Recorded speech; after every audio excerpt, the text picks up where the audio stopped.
Hi folks, this is Christian-basel from Mark-Who42, and we want to thank you for listening, and to ensure that we continue to bring the latest news, reviews, and interviews every single week here on Krypton Radio and on our website, www.mark-who42.net. Please go now to GoFundMe and offer a one-time contribution to our show. Also, if you'd like, you can go to patreon.com and contribute there as well. Go to www.mark-who42.net and hit the donate button on the far right-hand side. Contribute whatever you can give us so that we can bring you this show. Thank you again for everybody who contributes, and thank you for listening. Okay, kids, this is where it gets complicated.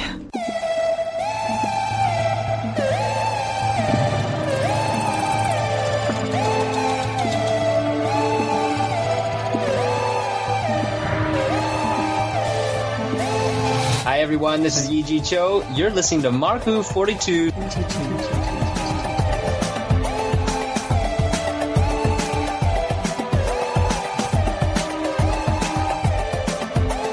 Hello, ladies and gentlemen, and welcome to another edition of Mark-Who42, where we take you to the Hooniverse and beyond. I'm Christian-basel, and we're about to discuss the series finale of Series 9, Hellbent. But I can't do this alone, so I've got my compadres, Patricia-helm. And eduardo-m-freyre.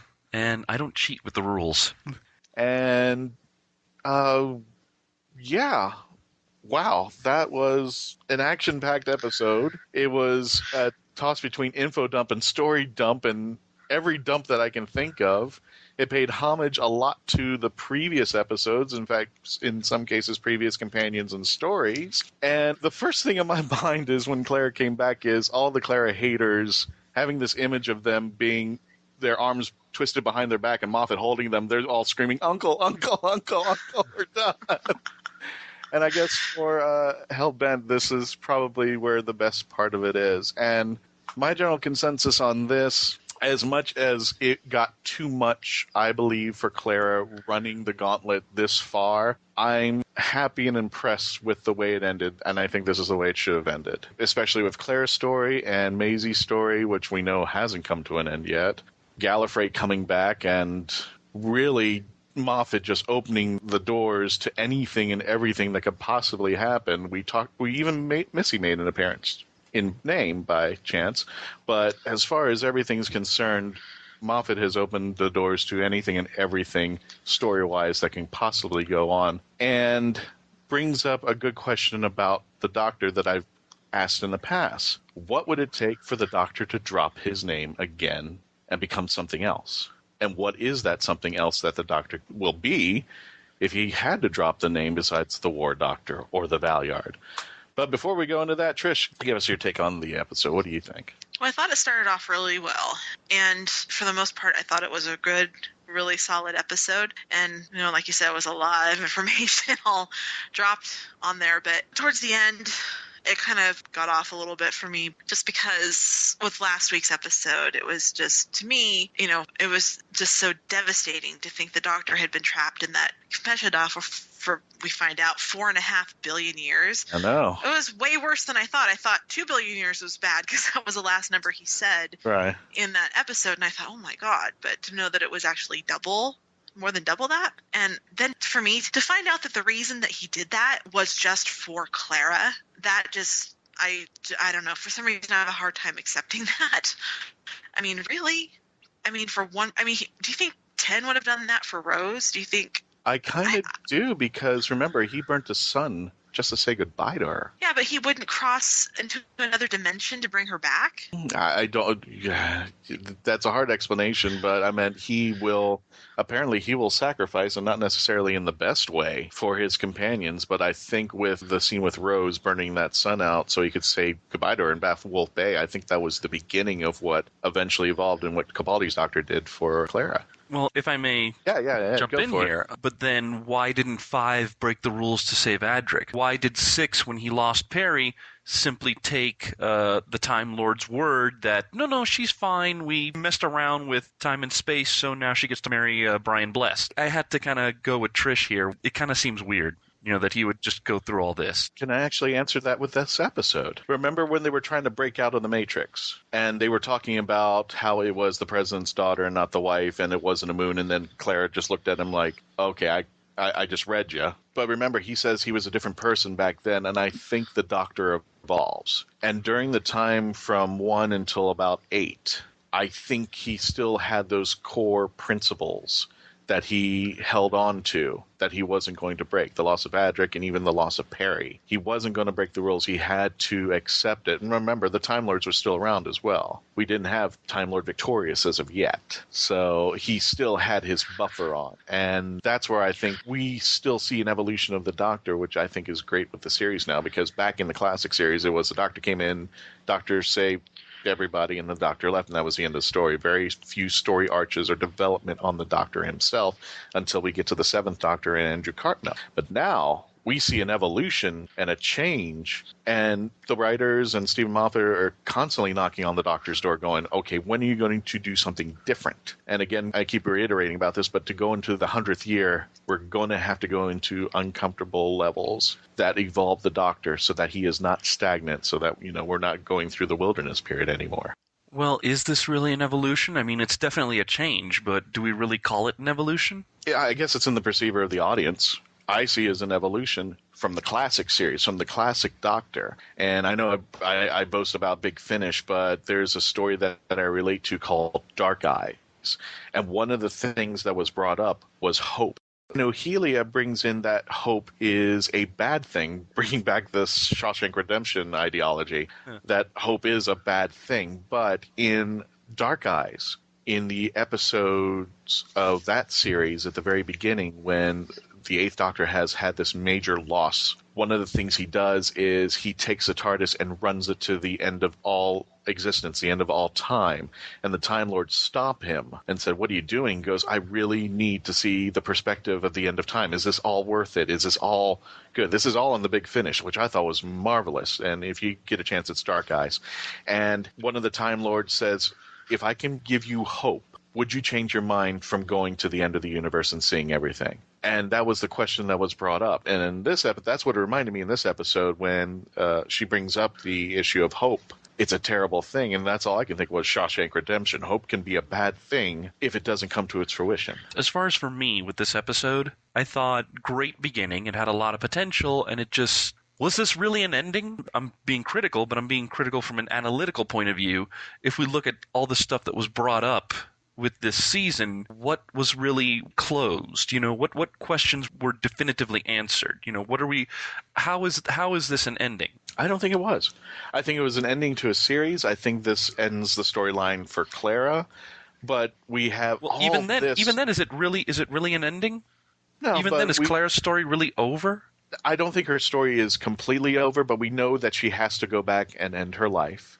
And that might get a mention in the next series somewhere. I'm sure of it, somewhere along the way. I'm sure Maisie's going to be coming back. I'm sure me or Shilder or whoever she wants to be is going to come back. I'm sure Missy's going to somehow play a role. I'm sure now that we have Gallifrey back in the Matrix, it's going to be playing a role. I don't see this as an ending. Remember, the Doctor doesn't like endings. To me, this is kind of a reboot, but we're closing a chapter on the story of Clara, but we're opening new roads that can go anywhere at any time.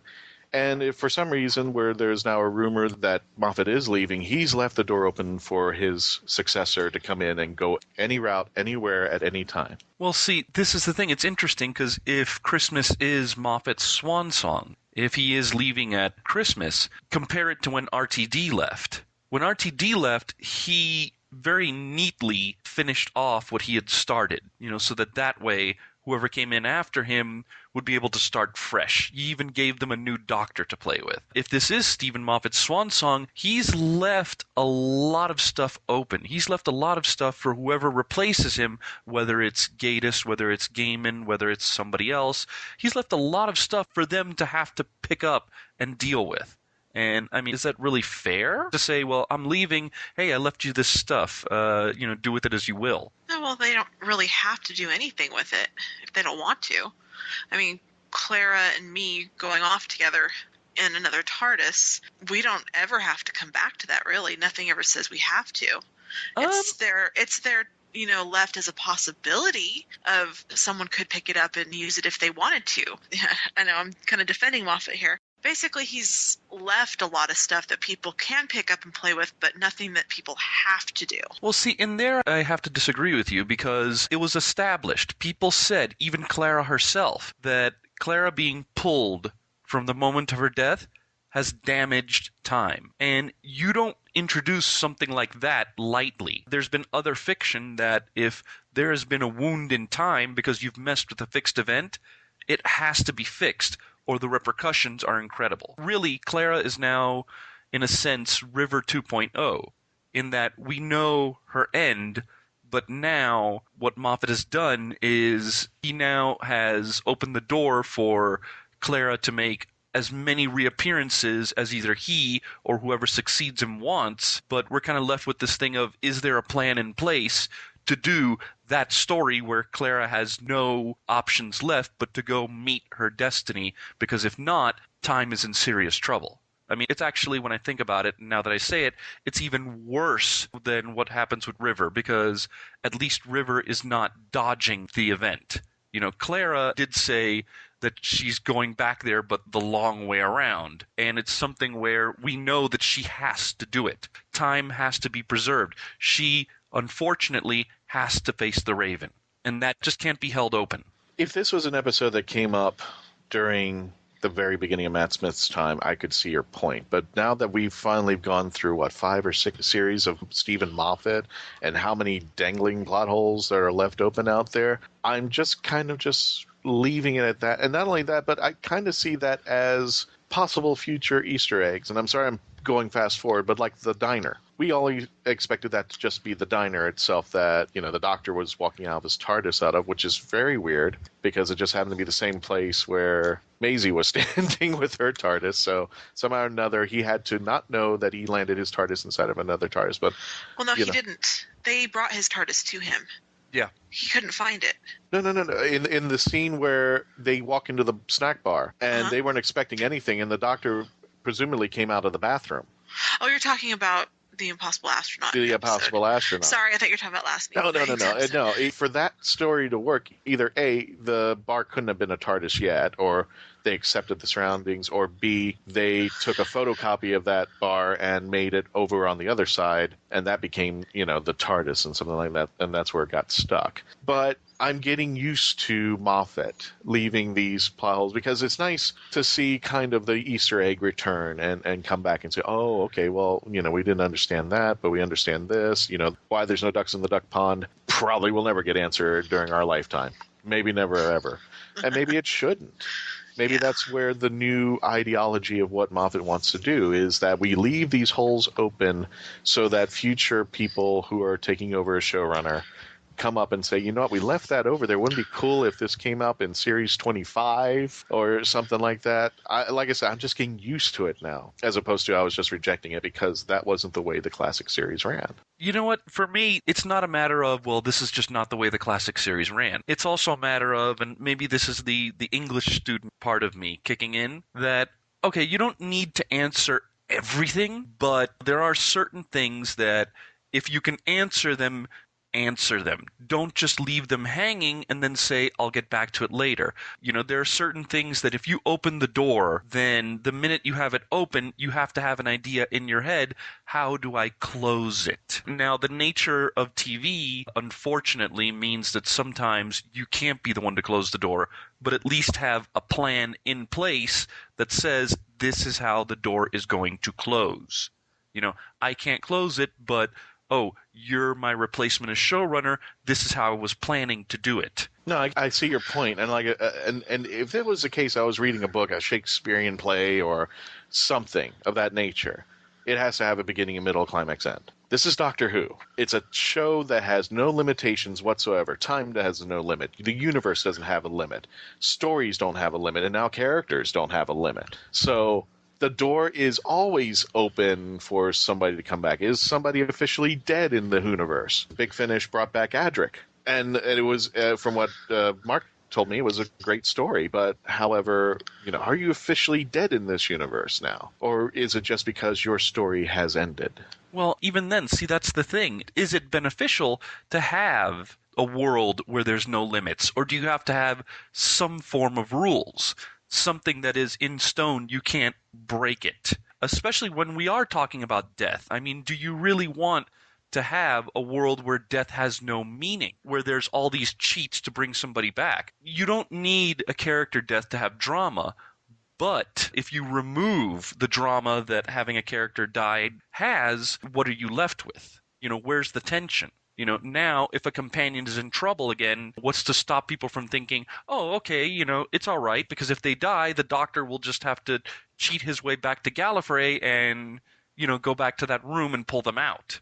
Yeah, well, there has to be some form of rule that says, okay, if you do this, there are consequences, or this one thing, this pulling Clara out of her time stream, that there are consequences, and consequences that have to be dealt with. And I'm not talking about the Doctor getting his memories wiped. I'm talking much more serious. But you see, does that philosophy belong in the Whoniverse, where there is no limitation? What if you have stories and ideologies that have no limit, that there might be a stopping point, but death is not completely dead? Remember, in Heaven Sent, the Doctor reappears for what we think is probably billion times. And here was a quick plot point that he could come back and come back and come back and come back and keep hitting that wall. I still think why he didn't keep that shovel, that's another story. But is there now a limitation? Trish, what do you think? What do you think about all this as far as Moffat have taken from previous Who, let's start with Eccleston, and now taking it to Capaldi, where we have all these plot lines and possibly no endings?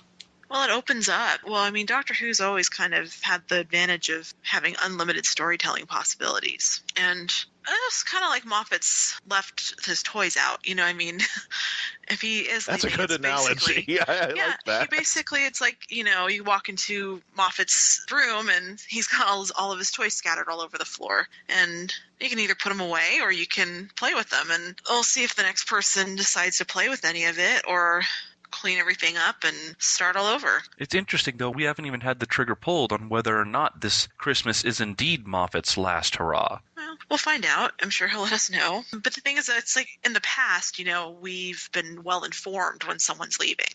And also it's weird that we haven't heard about the next companion yet either, because usually by now we know who's coming in. So I don't know. We have to wait and see. They probably wanted to do Christmas first, because since Christmas is the return of River Song, they wanted to get through that first, then start talking about the new companion. They didn't want River's return to overshadow the new companion or vice versa. So I can understand why they're kind of maybe holding that back as one more present to unwrap under the tree after we're done with the Husbands of River Song.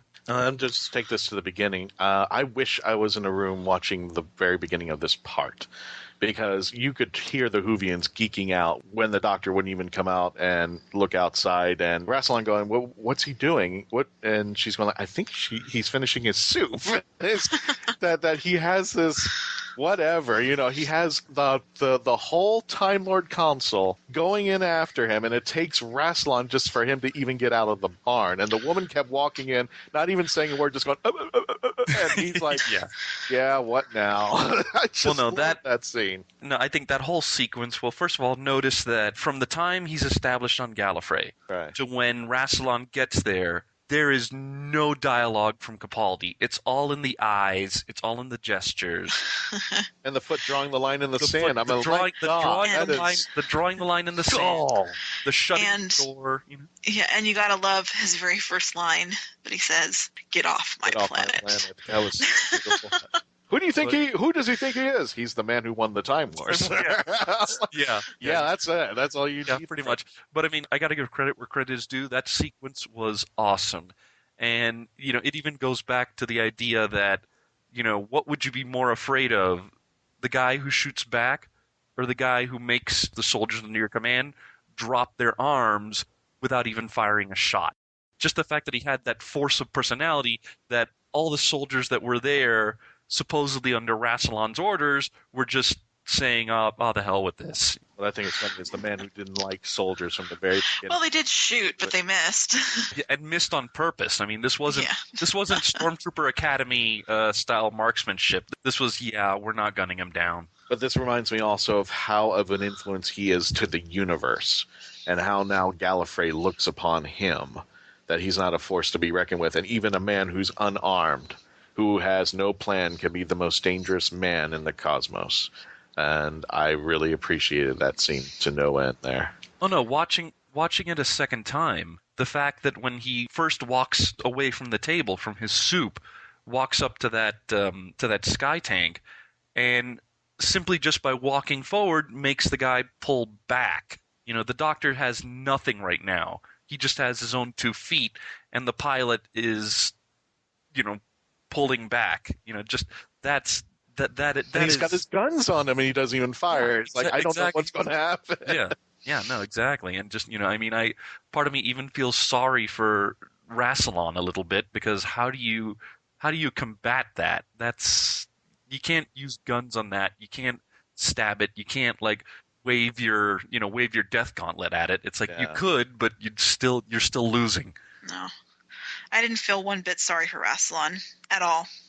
And after what he did to the Doctor, trapping him in there for that long, that's ridiculous. Not to mention that he was, you know, I mean, we got a little bit of this in End of Time, and if you read Engines of War, you got a lot of this. He was just, okay, we need to wipe out the Daleks, so we're just going to wipe out everything that they touch, and, you know, the universe will be better, and anybody who dies because of what we do, oh well, they're sacrificing themselves so we can get rid of the Daleks, you know. Thanks for that. He's got even more blood on his hands. Hey, Trish, after the Doctor had spent 4.5 billion years in that confession dial, do you think Rory's just face-palming himself, going, no? No. Make Laurie look I have like a question. punk after that. I have a question. Okay. So he was 4.5 billion years in there. Now, was it 4.5 billion years in the Doctor's head in that confession dial, or did 4.5 billion years really pass for everybody? I think it was just, remember, time has no limit, and it's probably 4.5 billion years in that confession dial, but outside of time, it could have been just 4 seconds. Okay. But in his reality, that's what I've come to take it. Does anybody have a different opinion on that? I think it was just in the time in the dial, like a bubble universe.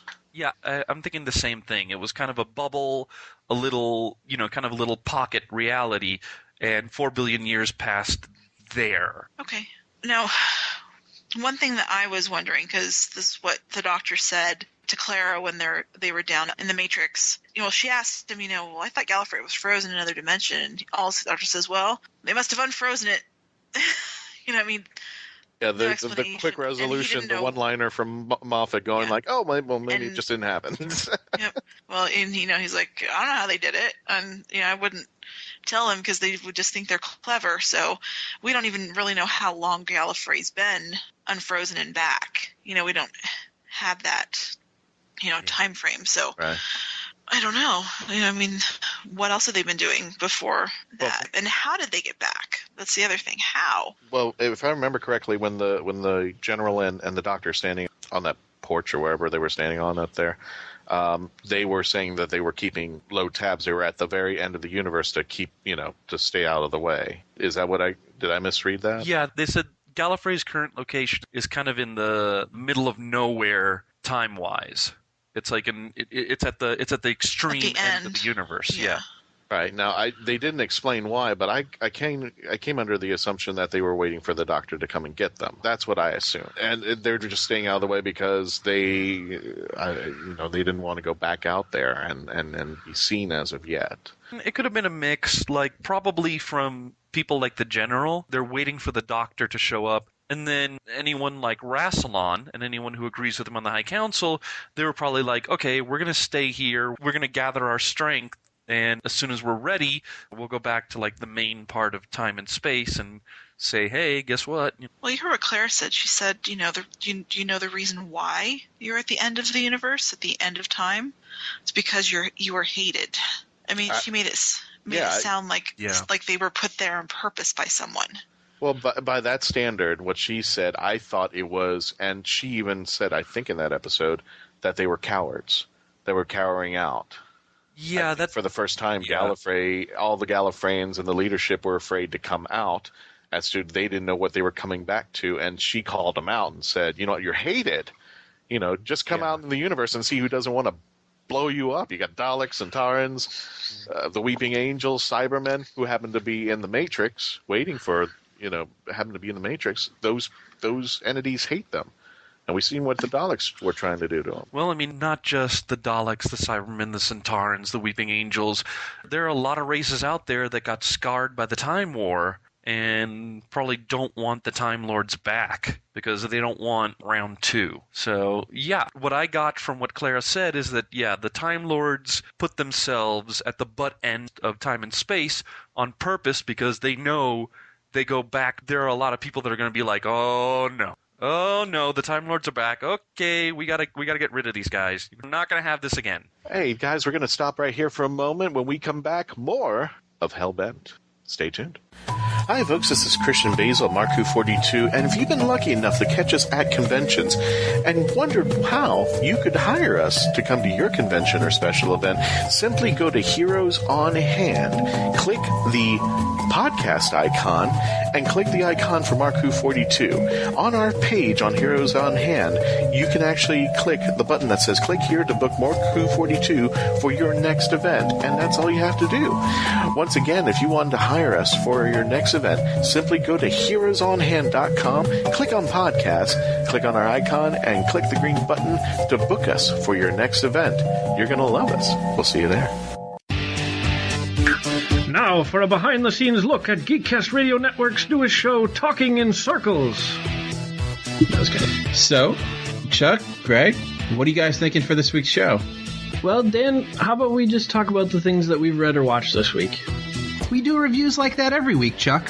How about a game like Fact or Fiction or The Power of Names? Those are great, and we're always coming up with new ideas for games. And how about some top 5s? You know how I love my top 5s. What about tournament-style brackets, or sequel, reboot, and destroy? Who will win in a fight? Taking too far? Crazy but true news? Or yes, it appears we have lots of things to work on. Listen to Talking in Circles, taking timeless topics in new directions. Every Tuesday on iTunes or GeekCastRadio.com, the Geekcast Radio Network. Hey, Dan, who's the guy with the creepy voice?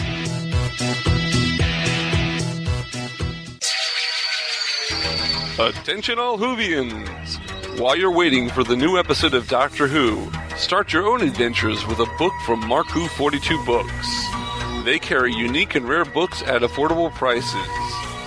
Visit Amazon.com/shops/Mark-Who42. That's Amazon.com/shops/Mark-Who42. Mark-Who42 Books.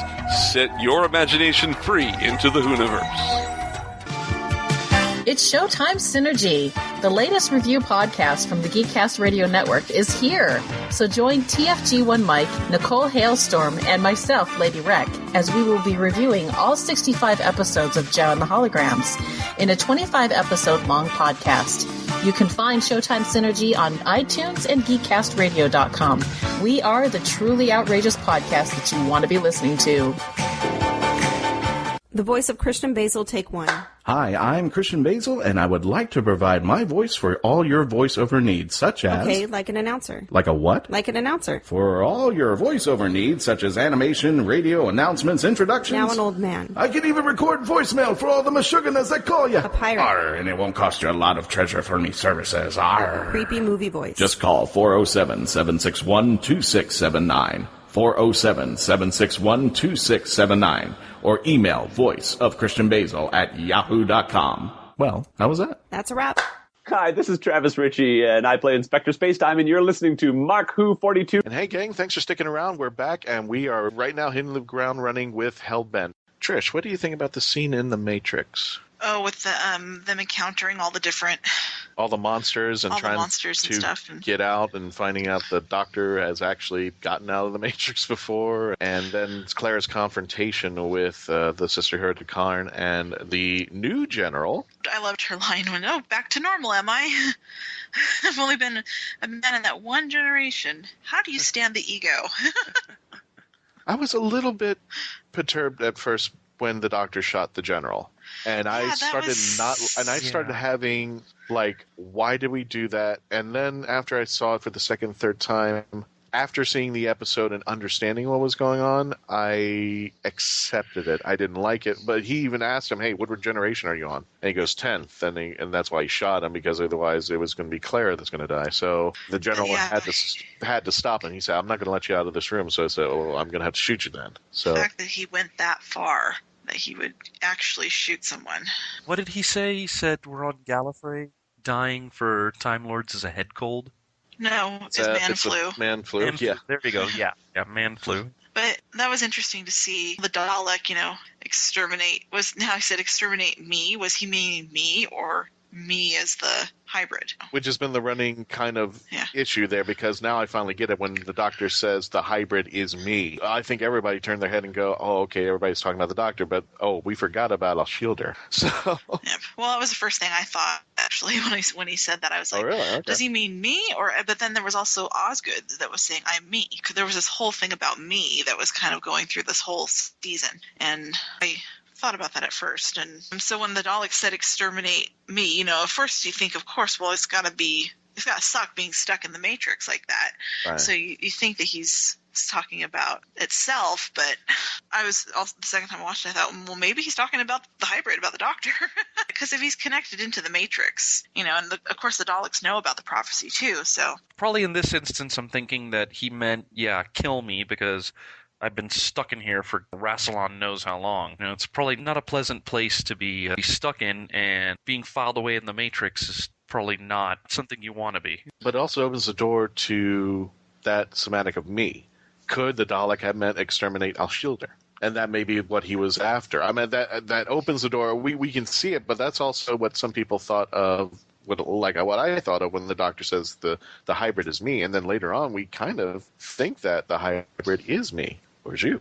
Or me? I don't know. Anyway, there was also a question about this that came up in the Big Finish audio, the trial of the Valyard, which actually the Valyard challenges Rassilon, telling the Time Lords that after the 13th life, their life has to end, because other than that, if they go any further, they go mad or they go insane. And this seems to be a running line throughout the whole Whoniverse. Has the Doctor gone really mad? Has this new life that wasn't supposed to have happened? He did everything he could to save Clara and put time and space on the sword itself. Do you think maybe they need to stop at 13? See, that does go back. I think we've had this discussion before, where it's like, okay, we do know that the Time Lords can grant a new cycle, and Time of the Doctor even pulled the trigger on that, and that's how we have Capaldi. But the implication seems to be that this is a big deal. They can't just do this willy-nilly and say, well, Christian, you're on, life number 13, but hey, here's a brand new set. It has to be kind of extraordinary for them to do that. And you kind of have to wonder, once again, are there consequences to this? And yeah, maybe the outrageous stuff the Doctor's done, this is a sign of that. And how many regenerations is Rassilon on? He seemed pretty bat crap crazy. Exactly. The mythology is that Rassilon set the limit, but he's gone insane. Yeah. And it's even implied that Rassilon's reappearance was something special. You watch the Five Doctors, the implication is Rassilon is dead. Him coming back for the Time War, the extreme way he's acted seems to indicate that the Time Lords pulled a cheat to bring him back, and that's how we ended up with bat spit crazy Rassilon, who's like, kill them all and let whatever deity they worship sort them out. He's now bat-S to keep what he developed. He wants to keep Gallifrey safe. He wants to keep it going, and he'll even the Timothy Dalton version will do anything to keep it running, including he doesn't care who dies or who goes with. I mean, he was going to wipe out the universe. Yeah, he was going to wipe out the universe just so that the Time Lords could survive and become pure consciousness. I have to wonder, though. You think that Rassilon regenerated from Dalton to the Game of Thrones guy? You think that happened as a result of what happened in End of Time? Like it's a possibility that another door that's wide open for anybody to grab and shut if any of the future showrunners want to do that. And we don't know how many regenerations there were between the Timothy Dalton one and the one we have. Exactly. Now, there's a few things I wanted to bring up. One of them was, I know that Patty had mentioned that he was not too happy about prophecies in a story about time and space. But now we have an explanation that the Matrix may have been spewing out that information. I am now kind of accepting that explanation. Because, like the TARDISes, they can go through time and space so they can see the past and the future. Why couldn't the Matrix? And that might be the case in this, that the Matrix can foretold what should be coming out. And if the Time Lords should be able to see the future because they're time travelers, maybe not everything is written in stone? Maybe, or a lot of times whenever you have prophecies in fiction, the way they turn out is, well, first of all, they start out incredibly vague. Right. Very scant details. You just know something's supposed to happen, something's supposed to come up, but sometimes the circumstances, there's no set blueprint. So, it may be that the whole thing with the hybrid is not a prophecy per se, so much as that was a prediction that was made by dipping into the Matrix, and, a lot of the details were filled in just by pure assumption, just by going with that first gut call. A hybrid, and it's supposed to come from a warrior race.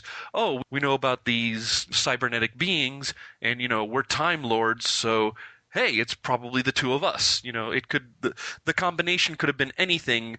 The whole thing of it being Time Lord and Dalek could have just been an assumption. Like, the Doctor even shoots it down by saying the Daleks would never allow that. Right, so they leave the prophecies vague. They can be open anything, and at this point, the Doctor could have been, and we brought that back, didn't we? That old little thing from the TV movie, Half Human. So now that's coming into its fruition again.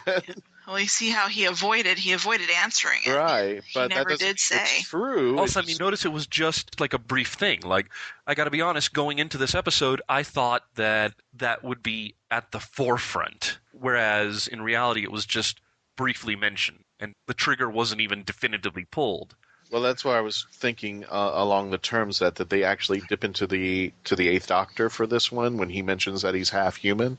Now that we're kind of pulling it into the canon world a little bit tightly, it leaves it open the same way that Night of the Doctor opened up the Big Finish companions when he does that name roster of all of his companions that he had during Big Finish. Now this kind of brings McGann's Doctor into the current series that, hey, that question came back up again. Here's the interesting thing. Have you ever read IDW's miniseries, The Forgotten? No, I haven't. Because that one does have a chapter that goes back into the life of the Eighth Doctor, and he even implies to someone that the whole Doctor being half-human thing was a lie he made and also created using part of the Chameleon Arch as a way to kind of mess with the Master. So it's kind of I've heard of that. Yeah, if this is something where we're if the comics are supposed to be taken as canon as well, then if the Doctor is indeed half human, how do you reconcile that with what he said in The Forgotten? Well, there's a lot of the Virgin novels that cannot be canon, or at least they're going to have to really do a great bout of great explanation. Way of massaging, great way of exactly to put them in there and make them work. However, Trish, I'm kind of losing faith in the end of the Doctors going into the end of the universe, because it almost seems like every current Doctor has gone. We know at least that the 10th Doctor is gone. The 12th Doctor has gone once. So all the Doctors should actually, and I know for a fact that the 8th Doctor tried to make the trip up there when I mentioned Dark Eyes. So I'm thinking that all the Doctors have visited the end of time or the end of the universe or whatever it is at one point. It's like, it's losing its novelty at this point. It's just like, well, everybody's been there now. Not the Time Lords, but the Doctor's been there quite a few. I know, and he picks up Shilder. Basically he told her she had 5 minutes left before the, right. end of time, and well, now she's got her own TARDIS and she's learning how to fly it, and now she can go wherever. Well, Denny's Pink's relative ended up at the end of time, so I was wondering if they were going to be sitting next to each other at some point. End of time in many, many different spots. I don't know. It's just, for me, it's always been, to me, the thought of going to the end of the universe, the end of time, is incredibly depressing. So every time they say they're going to do it, I just get this feeling like, really? Why? But I thought it was cool. Maisie saw beauty in it. She's watching stars go out. She saw Clara die, but she found beauty in it. I don't know if Misty was the influence because she mentioned it, but she saw, as we humans see it, as the end of something, as the end of potential. She saw it as beauty because it was the end, because it ended the story. Well, for her to have lived that long, yeah, probably an ending would have been beautiful. So you think she's jealous that people have an ending and she doesn't? Maybe. Immortality could be very boring. I mean, she even said that, all the immortals are also gone. But she was the only one left. Right. Yep. Well, so much for Rufus Hound. I'm sure he's ticked off on that one. No coming back to that. I gotta say, though, as far as the fact that the end of time is becoming kind of a regular stopover, at least in this particular case, I think it can be excused because the Doctor got to the end of time using another TARDIS, using the one that eventually became the Diner, and the Time Lords were already nearby chronologically. It isn't that hard to get to the very end and to match up with Isildur. And at least it's been established that if you're going to the end of time from the relative presence, that it's difficult. It's really difficult and not advisable. So in this particular case, at least the Doctor was close enough that it wasn't that much of a hassle. And at least in the previous journeys, it was established that, you can get there, but it's a rough ride and not advisable. I'm also curious about Time Lord Victorious showing back up. Does anybody know what I mean by that?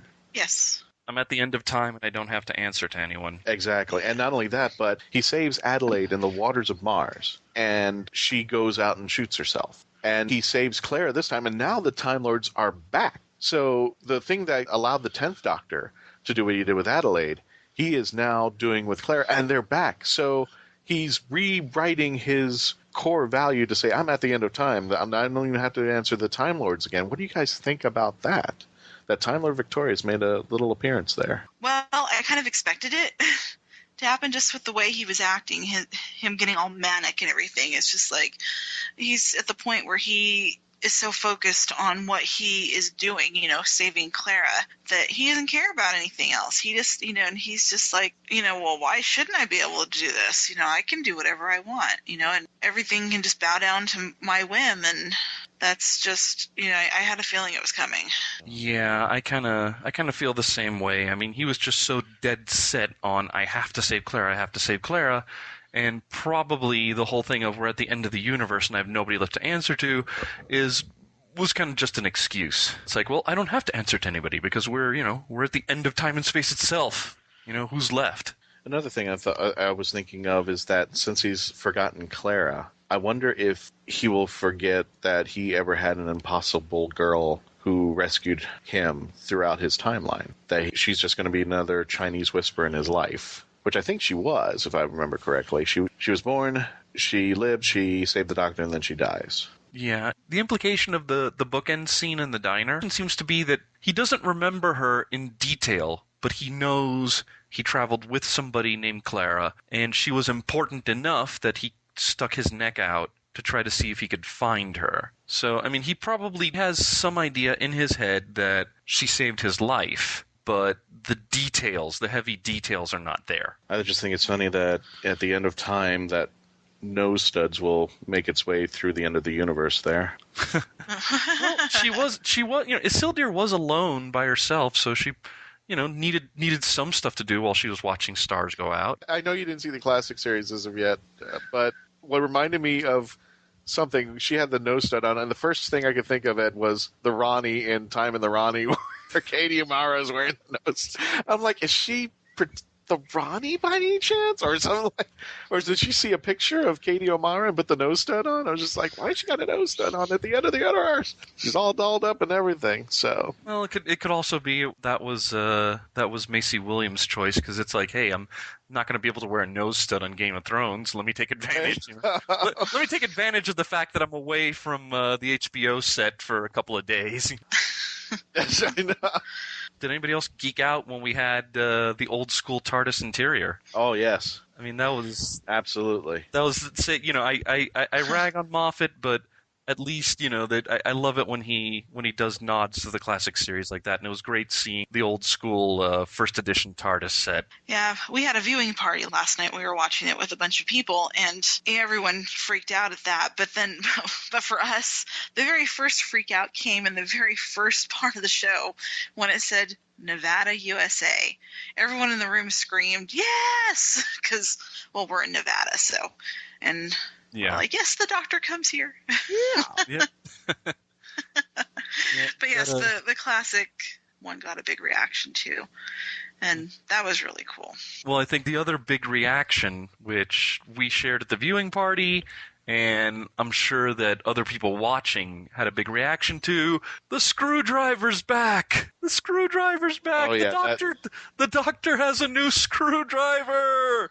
That no whole more ending sunglasses! Was beautifully a kick-ass moment for Capaldi's Doctor. That him just walking in, putting on the coat, the sonic screwdriver flying across the TARDIS, he just holds it, tests it, and then snaps his finger, doors close. That is a beautiful ending. That's an ending I like to see. Yeah, that moment is an indication that at least as far as the Doctor's concerned, let's start fresh. Got a new coat, the sonic screwdriver comes back, now we can go in and start anew. And I mean, for the way they kind of left Clara's story open, that last shot of the graffiti kind of peeling off, I guess that was Moffat's subtle way of saying, okay, yeah, she's alive and bouncing around the universe, but we're done here. Despite, my reservations, that was still kind of a cool little moment to at least kind of say that, all right, yeah, the story's done. There are a lot of people online that are saying, I want a spin-off with Clara and me. Going around the universe, and I'm just like, not me, I don't. I'm good, thank you. We're still waiting for our imposter game. Exactly. Yeah, no kidding. That first before this happens. Yeah. Yes. Well, that and plus, Maise-Williams still has about probably a couple of years left on her contract with HBO, so you're going to have to wait at least 2 years, or it's going to have to be, the spinoff is going to have to be a short group of episodes in order to fit her schedule. So, I mean, You bring up a point. They could just be like a special here and there. Yeah, I mean, it would have to fit with her schedule. Yeah, but I don't want it. No. Wow, we've talked a lot about Hellbent. I think we could continue on for hours more, but we definitely got to. We could keep it going for like 4 billion more years. Yeah, for about 4.5 billion years exactly there.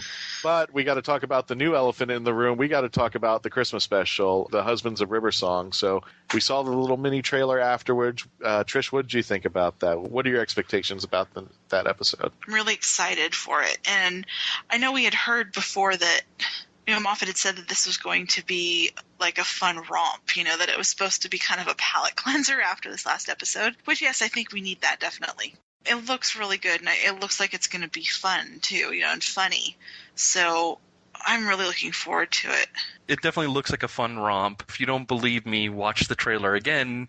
The line, nobody move or the head gets it. That's right there. That plus, or the one, a sonic trowel. Do you know how that's the one. Yeah. Or at the end of the trailer, this is a serious mission. There's no room for laughter. Oh, but we're arguing with a bag. I've been threatened by a bag. Oh my god. Yeah, I that episode, and it's only weeks away. That's what's so fun about the series being at the end of this. We're, instead of having to wait months, we've only got a few weeks. Yeah. Well, that should be fun. All right, well, guys, with a quick wrap up, and in a sense, I give Hellbent a very comfortable 9. What do you give it, Trish? I will give it an 8. Okay, and Ed, what do you give Hellbent? I'm gonna have to say 7.5 to 8. 7.5 to 8. Okay, no worries. If they had spent more time on Gallifrey and more time with the Doctor versus Rassilon and kind of the aftermath of when the Doctor saved Gallifrey, I would have probably enjoyed it a lot more. I think in closing notes, I think Moffat is a little bit different on his approach, that he doesn't tie up the loose ends. He actually scatters out more to try to get Whovians to think about, okay, this is not the very ending, and leaving questions open for the series. This is something that I've learned from the time that Moffat took over till now.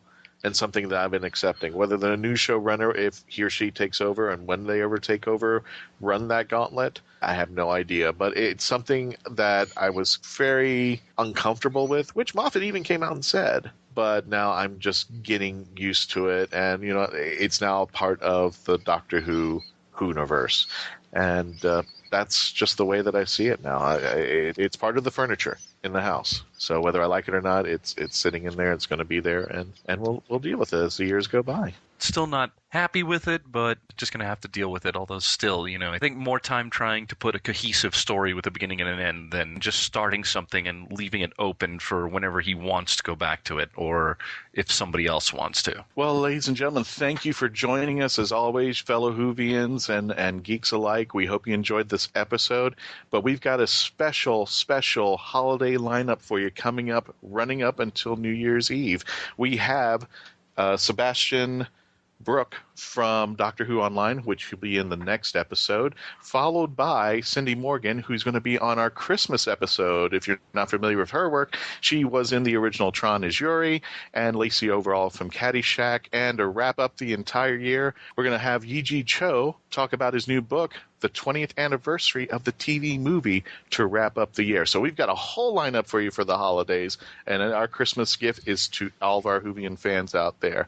Other than that, have a great holiday season. Keep in touch every week on Krypton Radio, on Geekcast Radio Network, Florida Geek Scene. We are all over the internet. And check out our classic series at mark-42.net and on iTunes. Ladies and gentlemen, thanks for joining us. We'll see you next time. Take care. And we have a new sonic screwdriver. Oh, definitely.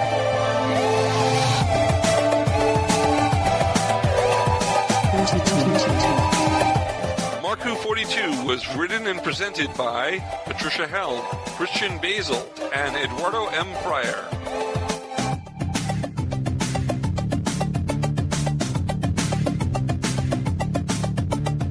This show was edited, produced, and directed by Mark Baumgarten.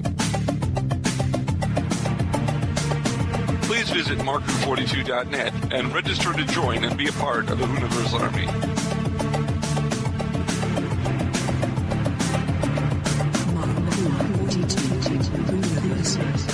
We can be contacted by email at mark@mark42.net.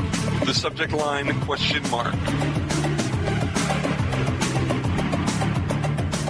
If you have worked on Doctor Who or are working on a project relating to Doctor Who and want to be on our radio show, please email our media relations director, Christian-basel, at marku42media@yahoo.com.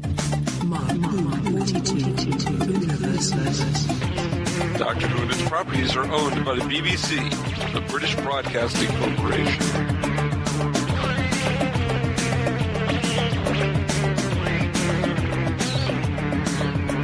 This show is owned and copyrighted by Mark Baumgarten, 2015.